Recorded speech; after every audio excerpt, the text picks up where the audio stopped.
Hi guys, నేను మీ Satya. Welcome to my channel. మా గుండె గురుగారు సీరియల్ రివ్యూ చూడాలనుకుంటే మా ఛానల్ ని సబ్స్క్రైబ్ చేయండి, లైక్ చేయండి. ఈరోజు మన రివ్యూలోకి వెళ్ళిపోతామా. ఓపెన్ చేస్తే లాస్ట్ లో చెప్పుకున్నాం కదా, అదే బామ్మని కొన్ని ఉండొచ్చు కదా మీనా అడిగేటప్పుడు అది ఎలా దాన్ని డైవర్ట్ చేద్దాం అనేసి రోహిణి కెటిల్ ని తిరిగేసేస్తుందని. అలా కెటిల్ తిరిగేసిన వెంటనే అందరూ షాక్ అయిపోతారు. వెంటనే చూస్తారు ఏమైందంటే అదే చేజారి కింద పాలు పడిపోయి అంటే అసలు నేను క్లీన్ చేస్తాను రోహిణి అంటది. లేదా నేను క్లీన్ చేస్తాను అనేసి మీనా వెళ్ళి క్లీన్ చేస్తుంది. అప్పుడు వెంటనే రవి శృతి నీకేం కాలేదు కదా అంటే పర్లేదు నాకేం కాలేదు, జస్ట్ చేత వెళ్ళి కింద పాలు పడిపోయి అంటే సరే అనేసి అంటూ వాళ్ళు రూమ్ లోకి రవి శృతి రూమ్ లోకి వెళ్ళిపోతారు. రూమ్ లోకి వెళ్ళాక మీనా అవన్నీ క్లీన్ చేస్తుంటది. రూమ్ లోకి వెళ్ళాక రవి ఏదో ఆలోచించుకుంటూ ఉంటాడు. శృతి ఫ్రెష్ అయ్యి వస్తుంది. ఏంటి ఏదో ఆలోచిస్తున్నావు అంటే బామ్మగారు చింటూ ఇంట్లో ఉండడం రోహిణికి ఇష్టం లేదేమో అంటే ఎందుకు అంటున్నావు అంటే ఎందుకంటే పాలు కింద పడిపోయాయి కదంటే పాలు కింద పడిపోతే ఆ పాలు అంటే ఏమైనా పాలుగా వచ్చేద్దాం అనుకున్నాం అంటే లేదు ఆ పాలు అనుకోకుండా పడిపోయి అని చెప్పింది కదా, లేదు ఆ పాలునే రోహిణి వదిన కావాలని చేతి తిరిగేసింది అంటే అవునా అంటే అవును నేను చూసానా అన్నాడు. అవునా మరి ఎందుకు అలా చేసిందంటే ఎందుకో ఇక్కడ ఉండడం ఇష్టం లేదేమో అని అంటే ఎందుకు అనుకుంటుందని అయినా దేనికోసం అలా అనుకుంటుందంటే రూమ్ కోసం ఏమో అనేసి రవి అంటాడు. అయినా రూమ్ తనకి తెచ్చిందంటే ఏదో ఒక్క రోజుకని ఇచ్చింది, కాకపోతే వాళ్ళు 2 days ఉండడం తనకి నచ్చదేమో, తనకి కింద పడుకోనికి ఇబ్బంది అవుతుందేమో. ఇన్ని రోజులు రవి ఎన్ని రోజులు అన్నయ్యే ఇలాంటి ఇబ్బంది పడలేదు గౌరవ చేస్తాను అనుకున్నా కానీ ఎందుకు అలాగే తయారవుతుంది, ఎందుకు నాకు నమ్మబుద్ధి కావట్లేదు. అయినా సరే ఏదైనా డాడీ చెప్పాలి కదా అనేసి అంటే సరే ఇవన్నీ కాదు అడిగేస్తే పోలే అనేసి అంటే ఏమవుతామంటే ఎన్ని రోజులు కడుతుంటే వద్దు అడగొద్దు అని ఫీల్ అవుతుంది అంటే ఏం కాదు ఇలా అడగపోతే ప్రతిసారి గొడవలతో ఈ రూమ్ కోసమే మన ఇంట్లో డిస్కషన్ అవుతాయి, ఇంకా ఎక్కువ అవుతాయి, ఏదైనా అడిగేస్తే పోతుంది కదా అనేసి తను వెళ్ళి అడగడానికి వెళ్తే అయ్యో వద్దు అంటే ఏం పర్లేదు నేను ఫ్రెండ్లీగా అడుగుతుంది, తను నాకు ఫ్రెండ్లీగా సమాధానం చెప్తుంది, ఏం కాదనేసి అంటే తన కిందకు వస్తుంది. తన కిందకు వచ్చి ఆ రోహిణికి అంటది ఏమైంది అంటది. నీకు వాళ్ళు ఉండడం ఇష్టం లేదు ఎందుకు అడిగేవనిసి అంటే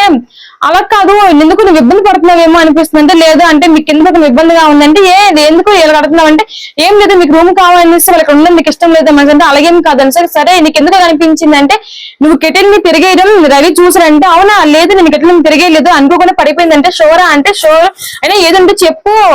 వెళ్ళి అడుగుతాను వాళ్ళకి అనేసి వెళ్తే వద్దు రోహిణి ఏం కాలేదు నాకు బానే ఉంది నేనేం ఇబ్బంది పడట్లేదు అనేసి అంటది. సరే నువ్వేమైనా ఇబ్బంది పడితే చెప్తే కనీసం నేను మీనకని చెప్తాను కదా, వీళ్ళకి కింద పడుకోవడానికి ఇబ్బంది ఉంది వీళ్ళకి రూమ్ కావాలని చెప్తాను కదా అంటే అయ్యో లేదు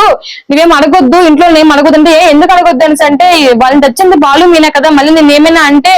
మళ్ళీ వాళ్ళు ఫీల్ అవుతారు అంటే వీళ్ళు ఫీల్ అవుతారు అనేసి మనం ఎందుకు మన అభిప్రాయాలని దాచుకోవాలి, ఏదైనా వాళ్ళు డైరెక్ట్ చెప్పాలి కదా. అయినా సరే ఎన్ని రోజులు దాచుకుంటాం ఇంట్లో అందరికీ సేమ్ రైట్స్ ఉన్నాయి కదా అంటే అవును నిజమే కానీ ఒకరోజే కదా అడ్జస్ట్ అయిపోతాం అంటే షోరా అంటే షోర్ ఒకరోజు అడ్జస్ట్ అయిపోతాం ఏం కాదులే అనేసి రోహిణి అంటే సరే మీనా సుధీ వెళ్ళిపోద్ది లోనికి. ఆ రోహిణి అనుకుంటారు అమ్మో ఇంట్లో ఏం చేసినా సరే కొంచెం జాగ్రత్తగా ఉండాలి అందరూ అడ్డు చేస్తూ ఉంటారు అనేసి అనుకుంటారు. అప్పుడు వెంటనే మీనా వస్తుంది. రోహిణి అంటే పాలు అంటే పాలు అనుకోకుండా చేతులు కింద పడిపోయి అంటే అవును అందుకే నేను వేరే గిన్నెలో పాలు పెట్టిన చూస్తూ ఉండే పైన బట్టలు తీసుకొస్తానని చెప్పి తను వెళ్తుంది. వెంటనే బాలు వస్తాడు. ఏంటి వాళ్ళని పంపించేద్దాం ఇబ్బందిగా ఉందని అంటారంటే ఏమన్నా మీరు అన్నంటే సుధీర్ నీ మాట విన్నాను అన్నాడు. అయితే అంటే మీ మాట దొంగచర్ని వింటున్నావు అంటే అంత అవసరం నాకు లేదు, ఈ అగ్గి పెట్టంత ఇంట్లో మీరు ఇక్కడ మాట్లాడుకుంటే మాకు రూమ్ కూడా వినిపిస్తుంది అనేసి అంటే అయినా మేమేమాకు నీకు ఎందుకు అంటే అయినా నాకెందుకు అయినా నువ్వేంటి మొత్తం తేడా కనిపిస్తున్నావు అని. తేడాగా ఏమంటే లేదు చింటూ వచ్చి నుంచి నువ్వు ఏదో తేడాగా నాకు అనిపిస్తున్నావు అంటే ఎందుకు నీకు ఎందుకు డౌట్ వచ్చిందంటే ఏం లేదులే సరే అనుకుని బాలు వెళ్ళిపోతాడు. బాలు వెళ్ళిపోయాక అప్పుడు వెంటనే ఆటోలో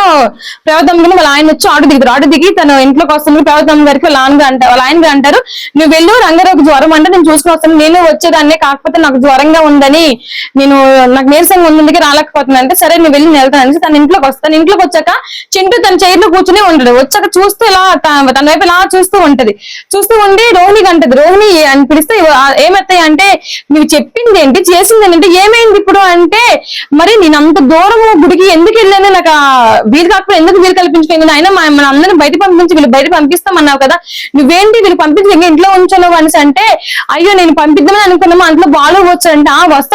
బాలు వస్తాడు అంతలో వాళ్ళ నాన్నగారు వస్తారు, నాకేమో ఎత్తబోధం చేస్తారు, నాకు మంచి వాళ్ళు చెప్తారు. అయినా నా కర్మ ఇంట్లో అందరిని తెచ్చి వ్యాపారం ఉందే మా ఇంట్లో అందరికి సత్రంలో కనిపిస్తుంది అందరూ వచ్చి ఇక్కడ తింటున్నారు అయినా చూడు ఎంత బాగా కూర్చోడు నా కుర్చీలో కూర్చోండి లెగిరా నా కుర్చీలో లెగిరా అనేసి అంటే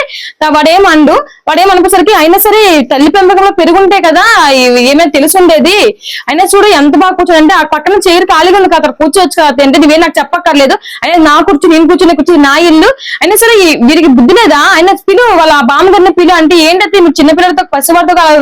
మాట్లాడుతున్నారంటే, పసివాడా వీడా, అయినా వీడు పసివాడు కావచ్చు, మరి వీడిని చూసిన ఆ బామ్మ ఆమెకి తెలియదు ఒక ఇంట్లోకి వచ్చి వండుకోదు అనేసి ఆమె పిలు అనేసి అంటే ఆ బామ్మ వస్తుంది. బామ్మ వచ్చి ఏమైందమ్మా అంటే, చూడు వీడు నా చైర్లో ఎలా కూర్చున్నాడు అనేసి అంటే, అమ్మో చిన్నపిల్లడు వాడికి ఏం తెలియదు అందుకే కూర్చోండేమో అంటే, అయినా సరే వీడికి కాదు ఆ మీనాకి అనాలి, ఇక్కడ తెచ్చి కూర్చోబెట్టిందేమంటే మీనా వద్దు మీనా అంటే నేమనొద్దు, నన్ను ఇక్కడ కూర్చోబెట్టి మీనా అంటే కాదు నేనే కూర్చోను అంటే, చూడు ఎలా సమాధానం చెప్తున్నాడు. అయినా సరే కొంచెమే మీకు ఇదే అంటే అదలా లేదా, ఒక ఇంట్లో తినాలి ఉందంటే అంత మా కర్మ అమ్మ, అయినా సరే మేము ఏం చేస్తాము, మేము వద్దు అంటే మీనా బాల్ తెచ్చి పెట్టారు, వాళ్ళు మంచిగా తెచ్చి పెట్టారు, ఇక్కడ వెళ్ళలేక ఉండలేక నాకు ఏదోలా అవుతుంది, అయినా సరే ఇబ్బంది పడుతూ మేము ఇబ్బంది పడితే ఉంటున్నాము, ఇదంతా మా కర్మ అనుకోవాలంటే, మీ కర్మ కాదు మీ అందరిని తెచ్చి ఇంట్లో పెట్టి మేపుకొని తిరగట్లేదు అది నా కర్మ అని అంటే, అప్పుడు వెంటనే రోహిణి అంటది, ఎందుకు అత్తయ్యా ఇంకా ఒక్కరోజుగా వెళ్ళిపోతారంటే, ఇంక ఒక్కరోజైనా అంటే ఎవరు వచ్చా ఇంట్లో వచ్చి ఉండొచ్చా, ఎవరు వచ్చినా ఇంట్లో వచ్చి తినొచ్చా, ఏంటి నాకు ఈ నరకం అని అంటే, అప్పుడు వెంటనే రవి మనోజ్ వస్తుంది. మనోజ్ వచ్చి ఏమైంది అంటే, చూడరా వీడు నా కుర్చీలో కూర్చున్నాడు లెగమంటే లెగట్లేదు అని అంటే, ఇప్పుడు ఏం కూర్చుంటే ఏమైంది, ఆ కుర్చీ ఏమైనా తరిగిపోద్ది ఏంటో నువ్వు కూడా రోడ్లా మాట్లాడంటే, నేను అలానే మాట్లాడతానమ్మా, అయినా చిన్నపిల్లలు కూర్చుంటే ఎందుకు అంత ఇబ్బంది పడుతున్నావు అని పక్కన కూర్చోచ్చు అంటే, ఏంటి నువ్వు కూడా అంత మంచి అందరికీ ఇంట్లో అందరికీ మాదం ఉందా నీకు నాకే లేదా అనేసి అంటే, అలాగేం కాదు అయినా సరే అక్కడ చైర్లు నువ్వు కూర్చోవచ్చు కదా, పిల్ల కూర్చొని చైర్ నీకు కావాలి అనేసి అంటే, ఆ వెంటనే మీనా వస్తుంది, అదో వస్తుంది ఇంటి పెద్ద కోడలు తచ్చిగా పెట్టింది పెద్ద పెంట అంటే, ఏంటి అత్త గారు ఏమైంది అంటే, వీడు చూడు వీడు లెగమని లెగట్లేదు, అయినా సరే ఇలాంటి బామ్మల దగ్గర పెరిగిన ప్రతి ఒక్కరు ఇలానే ఉంటారమ్మా, ఈ బామ్మల దగ్గర పెరిగిన వాళ్ళు ఎవరు మాట ఏంటారు, ఆ తల్లి ఎలాగ వీడిని కనీసి వెళ్ళి వెళ్ళిపోయిందో అసలు ఏంటో అంటే, వీళ్ళగా పసిపిల్లలు అలా మాట్లాడగలుగుతున్నారు. ఇప్పటికే వాళ్ళ అమ్మ ఈ మాట వింటే వాళ్ళ అమ్మగారు అభిప్రాయం నేను చెప్తాను, ఎందుకంటే ఒక పసిపిల్లల గురించి ఇలా మాట్లాడుతున్నారు, మీరు పిల్లల్ని కన్నారు కదా, మీకు పిల్లల గురించి తెలియదని అడుగునేమో అనేసి అంటే, అడుగుతుంది ఆ ఇంటి రోజు అందరూ నా మీద ఎట్టింది నీకు ఇదే ప్లాన్ అనేసి అంటే, అయ్యో దానికే ముందు చిన్నపిల్లడు ఒక రోజు ఉంటే మీకు ఏమైపోయింది అని, ఇక్కడ అన్ని చేసలేవా, ఇక్కడ చేసిన కాయలు లేవా అని అంటే, నీకు ఆ బాలుగకి ఎక్కువ మాటలు అవుతున్నాయే అనేసి అంట. అప్పుడు వెంటనే బాలు వచ్చి ఏమైందంటే, ఇంకోసారి నాకు చెప్పకుండా ఇంట్లోకి ఎవరికైనా తెచ్చావంటే నీకు మర్యాద ఉండదు అనేసి అంటే, ఇప్పుడు ఏమైంది ఇది ఇంతకి పెద్దలు అయితే నెత్తినట్టు ఊరేగించుకేందువేమో, ఈ చిన్న ఇంటికి ఎంత పెద్ద బిల్డప్ పోతుంది అంటే, అయినా ఇది నా ఇల్లు అంటే, ఇప్పుడు ఏమైందంటే వీడు నా చైర్లో కూర్చుంటే ఇదేమైనా ప్రభావతి పురమా, ఇదేమైనా సింహాసనమా, ఈ చైర్లో కూర్చుంటే ప్రాబ్లము, ఇక్కడ అన్ని చైర్స్ లేవా, నీకు ఇంకెక్కడ ప్లేస్ లేదా, అక్కడే కూర్చొని ప్లేస్ ఉందంటే అందరు నన్నే అంటారా అనేసి అంటే, అందరూ నిన్నే అంటామంటారు అంటే, ఇక్కడ అందరికీ మనసు ఉంది, మనసులో ఫీలింగ్స్ ఉన్నాయి కానీ నా ఒక్కరికి లేవని అది నిజమే కదా అనేసి ఆ బాలు అంటాడు. అప్పుడు వెంటనే బాలు వద్దు నాన్న మీరు నా వల్ల గొడవపడొద్దండి, అయినా సరే నేను రానంటే మీరే బలవంతం తెచ్చారు, అందుకు ముందుగా చెప్పాను నేను రూమ్ లో ఉండిపోతుందని చెప్పాను, మీరు తేవడం వల్ల వచ్చి ఎన్ని గౌరవం నా వల్లే కదా అనేసి అంటే, అప్పుడు వెంటనే మీనా అంటది ఆ బామ్మగారు ఇవేం పట్టించుకోవద్దు, ఇవన్నీ మాకు మామూలే, ఇవేం కాదు పదని అనుకుంటే దాన్ని తీసుకెళ్ళి పైకి వెళ్ళిపోద్ది. అయినా నేను ఎక్కువ మారకరా, అయినా సరే బామ్మల ప్రేమ ప్రతి ఒక్క ఇలానే ఉంటారు నీతో సహా అని అంటే, అవును నీ పెంపకంలో పెరిగిన వీడెందుకు లక్షలు మింగేస్తాడు, వాడెందుకు లేచి వెళ్ళిపోతాడు, అంత మంచిగా పెంచి ఉంటే వీడెందుకు మామగారు సొమ్ము కోసం ఆశపడతాడు అంటే, నువ్వు నన్ను అలా కలపకరా అంటే, మరి ఇంకేంట్రా అంటే, అప్పుడు వెంటనే బాలుకి బామ్మగా అంటారు మావాడు మీరు గొడవపడొద్దండి, అయినా సరే రా అంటే తీసుకొచ్చావు కదా అనేసి అంటే, అప్పుడు వెంటనే మీనా అంటది బామ్మగారు ఇవన్నీ మాకు మామూలు మీరేం పట్టించుకోదండి పదని పైకి వెళ్దామని తను పైకి తీసుకెళ్ళిపోద్ది. తను పైకి తీసుకెళ్ళిపోయాక అప్పుడు వెంటనే రవి మనోజ్ అంటాడు ఈ రోజు కూడా కింద పడుకోవాలా నా వల్ల కావట్లేదు అనేసి అంటే, నా రూమ్ ఇస్తానని చెప్పింది మీ ఆవిడగా చెప్పింది, మీ ఆవిడ కడగనిసి తను వెళ్ళిపోద్ది ప్రభాతమ్మ గారు. అప్పుడు వెంటనే ఈ రోజు కూడా కింద పడుకో, అయినా మన రూమ్ ఎందుకు ఇవ్వాలి, ఇక్కడ అడ్జస్ట్ అవుతారు కదా అనేసి అంటే, ఈ ఒక్క రోజుకి ఏమైపోద్ది అడ్జస్ట్ అవ్వచ్చు కదా అంటే, నా వల్ల కావట్లేదు అంటే, అప్పుడు వెంటనే బాలు మీనా వస్తుంటారు. అప్పుడు వెంటనే శృతి గట్టి కోపంతో ఏం పావులున్నప్పుడు లేదా ఇబ్బంది ఇప్పుడే ఇబ్బంది అని తను పైకి వెళ్ళిపోద్ది. తను పైకి వెళ్ళిపోయిన తర్వాత మీనా కిచెన్ లో వర్క్ చేసుకుంటే బాలు వస్తాడు. అయిపోయింది పని అంటే అయిపోయింది, ఇంకేమైనా ఉందా చెప్పాల్సి, నువ్వేం చెప్పండి, నేనేం మీ అత్త అవుతుంది కదా నీకు పని మీద పని చెప్పడానికి, అయినా సరే నాకు ఏంటి మీరు ఏదో అంటే, నాకు ఎందుకో రోహిణి అనుమానంగా ఉందంటే ఎందుకంటే చింటూ వచ్చి నుంచి రోహిణి బిహేవియర్ చాలా చేంజ్ అయింది, తను కొత్తగా కనిపిస్తుంది అంటే, చిన్నపిల్లలు తినిపించిందని అంటే, తినిపించే విషయంలో కదా ప్రతి ఒక్క విషయం రూమ్ ఇవ్వడం, తను తినిపించమంటే అంటే రూమ్ ఇచ్చిందని తినిపించిందని తను కొత్తగా కనిపిస్తుంది నీకు, ఏ పసిపిల్లడు విషయంలో ఏ అమ్మాయి అయినా అలానే ఉంటది అయినా సరే, లేదు నాకేదో తేడాగా ఉందంటే మీకు ప్రతి ఒక్కటి అనుమానం, మీరు ప్రతి ఒక్కటి బుద్ధంలో పెట్టి చూస్తారు, అవన్నీ చూడొద్దండి.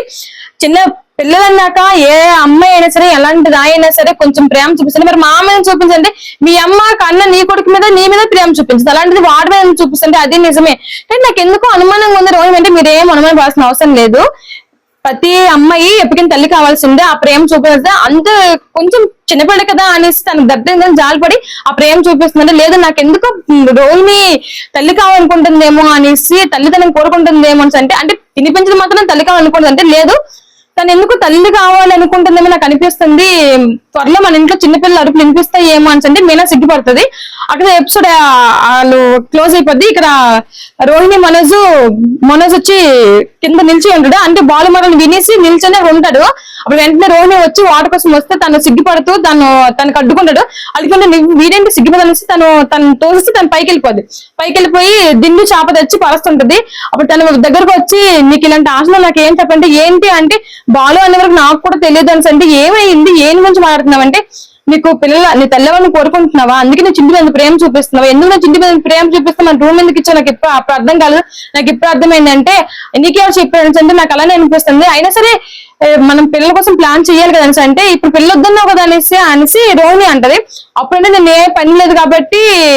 నాకు వద్దని కొన్ని, ఇప్పుడు నాకు బిజినెస్ మ్యాన్ కదా ఇవి పర్లేదు అనేసి అంటే, అయినా సరే నాకు అంత ఆశలు లేవంటే పర్లేదు ఒప్పుకో అని అంటే, సిగ్గుపడుతున్నావు అంటే నువ్వేంటి సిగ్గుపడుతున్నా కోపంగా ఉన్నావంటే, నేనేం సిగ్గుపడలేదు కోపంగానే ఉంది, ఇప్పుడు ఎందుకు నీకు అవన్నీ వచ్చి మూసుకొని పడుకో అని అంటే, పర్లేదు చెప్పు నేనేం అనుకోను, ఎందుకు నేను అర్థం తీసుకొని నువ్వు కోపంగా ఉన్నావంటే, అవేం కాదు ముందు నువ్వు నీ ఫోకస్ బిజినెస్ లో పెట్టి తర్వాత పిల్లల గురించి ఆలోచిద్దాం, నోరు మూసుకొని ముందు పడుకో అని అంటే, ఏంటిది పిల్లలు కావాలనుకుంటుందా వద్దనుకుంటుంది నాకు ఏం అర్థం కావట్లేదు అనేసి అంటే, నువ్వు మూసుకొని పడుకుంటే మూసుకొని పడుకుని ఎలా పిల్లలు పడతారు అనేసి అంటే, ఎక్కువ చేయకు మూసుకొని పడుకో అని చెప్పి తను పడుకుంటారు. అది మార్నింగ్ అయిపోద్ది. మార్నింగ్ అయ్యేసరికి బామ్మగారు చింటూని రెడీ చేస్తూ ఉంటారు. రెడీ చేస్తూ ఉంటే ఇది నా కట్లు ఇప్పేస్తారంటే ఇప్పేసి అందరం చూడొచ్చు అంటే అందరిని చూడొచ్చు అంటారు. బాలు సినిమాకి వెళ్ళొచ్చు అంటే వెళ్ళొచ్చు, మా ఫ్రెండ్స్ తో ఆడుకోవచ్చా అంటే ఇలా ఆడుకునే కదా గాయం తెలియదు మళ్ళీ ఆడుకోవద్దాం అని అంటే, అప్పుడు వెంటనే రోహిణి వస్తుంది. ఏమైందంటే చూడమ్మా వీడు ఇంతకు ముందే కదా ఇలా పడ్డాడు మళ్ళీ ఫ్రెండ్స్ తో ఆడుకుంటున్నాను అంటున్నాడంటే, అమ్మ అంటే మెల్లిగా ఎక్కువగా గట్టిగా అరకొద్దు ఎవరిని వింటాను అంటే, చింటూ ఎంత ముద్దు వస్తాను కదా ముద్దు పెట్టు నేను పెట్టచ్చు అంటే ఆ పెట్టు అంటే పెడతాడు. నా కట్లు ఇప్పుసలకి నువ్వే ఉండు నేను ఫస్ట్ తిని చూడండి సరే నెలగిన హాస్పిటల్కి వస్తుంటే, అమ్మ కాసులు పెట్టకు మళ్ళీ ఏదైనా కారణం వల్ల రాకపోతే వాడు బాధపడుతుంది అంటే, ఏం కాదు నేను ఎవరో అడ్జస్ట్ నేను వస్తాను సరే ఎక్కువసేపు ఇక్కడ ఉంటే బాలుకి మీద అనుమానం వస్తుంది వెళ్ళిపోతాను మీరు అడిగి కిందకు వచ్చేయను అంటే సరే. ఆ కిందకు వచ్చిన టైంకి ప్రవదమ్మ గారు అటు ఇటు తిరుగుతూ ఉంటారు. ఏమైంది అత్తగంటే వాళ్ళు బయలుదేరంటే ఆ బయలుదేరి వస్తున్నారని అంటే, బామ్మగారు వచ్చి సరేనమ్మ మేము వెళ్దాం అంటే వెళ్ళండి కానీ మళ్ళీ తిరిగి అక్కడ రావద్దు అనేసి అంటే తను షాక్ అవుతుంది. ఇదేమైనా సత్రమా ధర్మస్థలం పరిసరాలు వచ్చి ఉండడానికి ఇంకోసారి ఇదే మీరు లాస్ట్ రావడం ఇంకోసారి మా ఇంటికి కూడా మీరు రావద్దంటే అప్పుడు మీనా వస్తుంది. ఎందుకు వాళ్ళకి నెగిలి అనుకుంటున్నారు, వాళ్ళకి వాకిలు అనుకుంటున్నారు, వాళ్ళకి మానం అనేది లేదనుకుంటున్నారు, ప్రతిసారి రావద్దు మీకే ఉందా ఇల్లు మీకు ఇంకెవరికి లేదా అనేసి అంటే, అప్పుడు వెంటనే ఏంటి ఎక్కువ మాట్లాడుతున్నావు అంటే రోహిణి అంటది తను కట్టగానే మాట్లాడుతుంది ఏంటి నువ్వు అలా మాట్లాడుతున్నావు అని అంటే, బాగా నేను అలానే మాట్లాడుతున్నాను ఏంటి అందరూ ఒకలా మాట్లాడుతున్నారు అంటే, అందరూ ఒకలాగే మాట్లాడు నువ్వు తప్ప అందరూ ఒకలాగే ఉన్నారు అయినా సరే ఎందుకు తెలుస్తారు వాళ్ళని రాదు అంటే నువ్వేంటి అంత ప్రేమ చూపిస్తున్నావు అని అంటే, నేను ఎవరో తెలియకున్నప్పుడు అక్కడికి వెళ్ళేటప్పుడు నా మీద ఎంత జాలి చూపించిందో, నాకు ఎంత ఆదరించిందో, నాకు ఎంత అంటే రోహిణి దొరుకుతుంది నాకు ఎంత ప్రోత్సహించిందో నాకు తెలుసు అంటే, నువ్వు ఎందుకు మాట్లాడుతున్నావు ప్రేమేంటి వస్తే ఒక రోజు ఉండి వెళ్ళిపోవడానికి ఎందుకు అంతగా బాధపడుతున్నావు అంటే, అంటే అందరూ ఒకటైపోయారా అందరికీ వాళ్ళ మీద జాలి ఉంది నాకే లేదనేసి అంటే, వ్రతం అంటారు నీకేం లేదు ఊరుకోరా అనేసి అంటే, అవి వెంటనే మీనా బాలు వస్తాడు. బాలు వచ్చి నీకు మనకేం తెలియదా అంత దేవతమ్మ గారికి సర్వంతర్యామి అంత తనకే తెలుసు, ఈ ఎవరితో ఎలా ఉండాలో ఎవరికి ఎంత మర్యాద ఇవ్వాలో ఎవరితో ఎలా ఉండాలో అన్ని తెలుసు, అంత జ్ఞానం తెలిసిన దాని కొరకు పుట్టినందుకు సంతోషంతో ఉబ్బిపోయి లావ్ అయిపోయి ఎక్సెల్ సట్ డబుల్ ఎక్సెల్ అయిపోయింది అనేసి బాలు అంటాడు. రే నువ్వు ఊరుకురా అనేసి అంటే, ఏంటి మరి వచ్చి అందరూ అలాగే అనేసి అంటావంటే, అయినా సరే వాళ్ళ గురించి తెలియకుండా ఎలా మాట్లాడుతున్నా, వాడు ఎవరికి కన్నాడో ఎవరి వల్ల పుట్టాడో ఎవరితో కనిందో ఆమెకు అనేసి చచ్చిందా బతికిందా ఎక్కడికి వెళ్ళిపోయిందా లేకపోతే ఇంకెవరితోనైనా వెళ్ళిపోయిందా అనేసి అనే టైంలో వెంటనే రోహిణి ఆపండి అత్తయ్య గారు అనేసి గట్టిగా అరుస్తుంది. అంటే ఏంటి ఏమైందంటే, మరి మీకు ఇంత వయసులో మీకు బుద్ధి లేదా, మీకు బుర్ర పెరగలేదా, అయినా చిన్నపిల్లల ముందు ఏం మాట్లాడుతున్నారు మీకు ఆ మాత్రం తెలియదా, అయినా ఎందుకు ప్రతిసారి అన్నిసార్లు వాళ్ళ అమ్మ గురించి అంటారు అనేసి అంటే, అప్పుడు వెంటనే అందరూ షాక్ అయిపోతారు. అందరూ షాక్ అయ్యేసరికి ఏంటే అంత జాలిదై ఉండని అయితే మా అమ్మ అందరిని బయటకు పంపించేసి తను వాళ్ళ ఇంట్లో నుంచి పంపిస్తాను అన్నావు కదా ఎందుకు ఇలాగ మరి పంపించలేకపోతే అంత జాలి ఉందని అయితే ఎందుకు ఉంచుకోలేకపోవడం అంటే, అయ్యో అవునా అలా అయితే నేను ముందు చెప్పుంటే అయ్యోంది కదా, అదే నాకు ఎక్కడో డౌట్ కొడుతుంది నాకు ముందు నుంచి డౌట్, ఎందుకంటే తన రూమ్ ఇవ్వడం ఏంటి తను తినిపించడం ఏంటి పాదరమ్మాయి మనసులో ఎంత మంచితనం ఎక్కడి నుంచి వచ్చింది అమ్మతనం ఎక్కడి నుంచి వచ్చింది నేను షాక్ అయ్యాను. ఇప్పుడు నా బుర్ర గిర్ర తిరిగి అదేదో గ్లోబ్ అంటారు కదా గ్లోబ్ చుట్టూ తిరిగి నాకు ఇప్పుడు అర్థమయ్యింది ఇదే అసైన్ స్వరూపము పాదరమ్మ అనేసి అంటే, పాదరమ్మాయి అవన్నీ విన్నాక అందరూ షాక్ అవుతారు. పానం కూడా షాక్ అయ్యి ఏం చెప్పాలో తెలియక తను తలదించుకుంటది. తలదించుకునేసరికి అక్కడితో episode close. Thank you guys.